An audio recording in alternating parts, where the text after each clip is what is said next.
Mr. Mayor, do you want to ask this gentleman some questions? You go ahead. No? All right.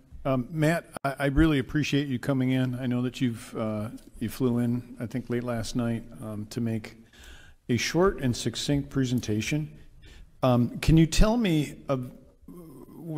relative to the work that you've done, with certainty, how many votes were cast that should not have been? Just a high-level number, because obviously, for example, the Trump campaign would like to see 10,457 votes overturned. But, not to be exact, but are we there based on the work that you've done? Because as we look at your work and the work of other people, we're starting to chip away at that number in a pretty serious way. I would say there's two levels of confidence I have, okay? The first level of confidence is very. And I'm very confident that we get very close to that number when we take the residency issues and then apply it to the other counties for which we weren't able to obtain data. The second level of confidence is where you take a number of projection. We go back out to low activity analysis and NCO analysis, which I'm not going to get in the weeds, but these are basically people telling us that they had votes, that they didn't cast votes that were cast in their name. If you're comfortable projecting these numbers to the population that we were trying to reach via phone that we just couldn't, I think then you reach another level of certainty that you're able to bridge that gap. So I think that I have a high degree of confidence that the number of ballots that were cast that should not have been cast, illegal ballots, surpasses the margin of victory as it stands right now. Thank you very much.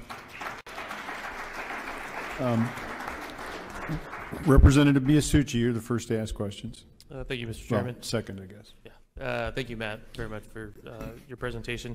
I just had a couple questions. For the 44% that you said did not request an early ballot but got one, how many people did you poll to get that 44%?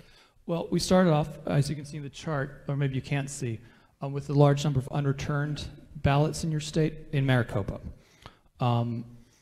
And then we reached out, we were able to get a phone match to maybe 250,000 of those. The number we were able to reach via phone is 2,044.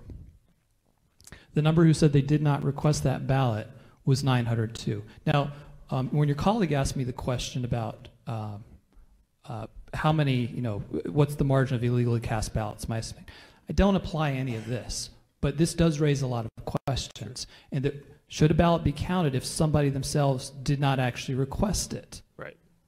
That's a very good, and that's why I'm asking that question, absolutely. And then the 1%, was it the same?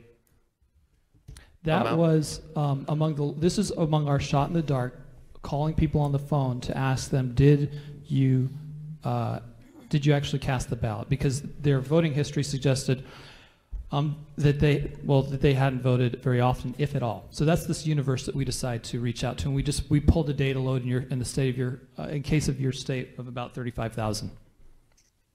To 1% of 35,000. Right, but that universe could potentially have been much larger. I just wanted to give our phone center an amount to sort of chew on. And the numbers, again, we saw the video of Mr. Garrett.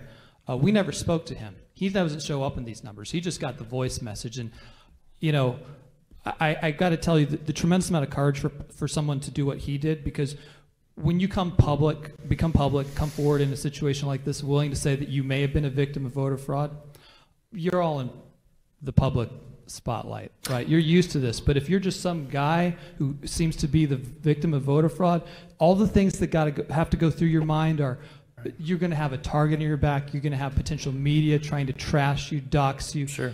You have to talk to your wife about it first. What impact can it have on your occupation, on your family? So the willingness of him to actually go on television, I think there's got to be so many more people that just, not that they didn't have his courage, but just their life conditions would not allow them to come forward as publicly as he did. Yeah, and I think, I don't care if it's one voter that this happened to. I mean, it's illegal. Right, and this is the problem, and the fact that even 1% of your 35,000, that should scare everybody. That's even happening. So, I appreciate you getting the data. Thank you, Senator Borelli. Representative Bartow, any questions? Just real quickly, I was wondering, you mentioned Arizona has more anomalies than other states. Were we the only ones that had this kind of anomaly compared to other states with the unrequested absentees? That actually was a example? universal problem to all 6 states, to some degree, but I don't think any had it quite to the same degree as you did. I'll just consult my chart, but that was my recollection. Yeah, it was far more substantial in Arizona. And looking at all these different states, they actually all have their own unique things that kind of make them stand out a little bit. And this is something that was unique to Arizona that made it sick. Because, in other states, they had serious problems in areas where you didn't have problems. But this was a problem that seemed to be more prominent here than we found it elsewhere. Would you think that's a feature of, absentee balloting is very popular here in our state? I mean, we've had it for years and it's growing, and voter confidence in the system had been growing until really there was more information about the vulnerabilities that have been coming to light, and the questions about that. Do we compare? How do we compare with those other states? Well, I think you have a stronger history of absentee ballot voting here than the other states do.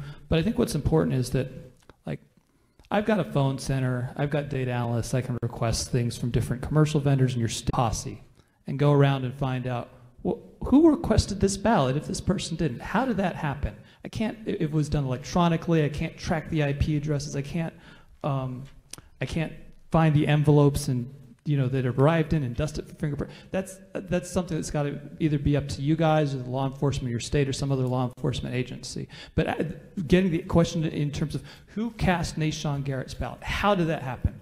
Was it clerical error, maybe, or signature verified? It wasn't just cast; it was signature verified. Something went wrong here, and I don't have the power to find that out. I can just present it to you guys and to others who have similar authority. But I'd really like to know the answer to that question. I don't think I'm alone. Absolutely. Thank you.